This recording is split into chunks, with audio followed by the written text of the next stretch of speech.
नमस्कार. बोला. मी शिवप्राण परिषद महाराष्ट्र राज्य अध्यक्ष संतोष मोहिते. आज आम्ही तिकवी ते सावरदरा रोडला उभे आहे. इथं या रस्त्याचं काम चालू आहे. अतिशय निकृष्ट दर्जाचं काम चालू आहे. कुठल्याही या रस्त्याला म्हणजे जर गाडी आली तर त्याला सेफ्टीचं काही असं साधन नाही. तर एका साईडला चढ केला, एका साईडला उतार केलाय. आणि ही आता बघ तुम्ही बघता बघा, हा एवढा मोठा ट्रक, लाकडाचा ट्रक आता पलटी झालाय. मग इथं ठेकेदार, कॉन्ट्रॅक्ट, सुपरवायझर हा जे मुरुम टाकलाय ते निव्वळ माथाड मुरुम टाकलेला आहे. रस्ता करताना खडीकरण करून त्याला प्लेन करून नंतर मुरुम भरला पाहिजे, पाणी मारलं पाहिजे, नंतर ती पुढली प्रोसेस केली पाहिजे. पण असं न करता हे कॉन्ट्रॅक्टर जे सुपरवायझर ज्यांच्या ह्याच्यावर सोडून जे काम करतात हे अतिशय निष्कृष्ट काम चालू आहे. आणि त्याच्यामुळे आता एखादी जीवित हानी झाली असती, ट्रक खाली जर एखादी शेतकरी तो बिनत असता ऊस ह्याच्या ज्वारीमध्ये, आता तो इथं म्हणजे दुर्घटना घडली असती. म्हणजे जे ठेकेदार आहेत किंवा कॉन्ट्रॅक्टर आहेत ते अजिबात शासकीय अधिकारी आहेत.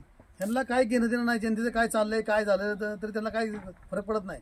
आणि जे निधी पडलेला आहे तो जनतेचा निधी पडलेला आहे, पैशाचा निधी पडलेला आहे, ते जनतेचा पैसा आहे. पण त्याचा उपयोग जनतेला काही तसा होत नाही.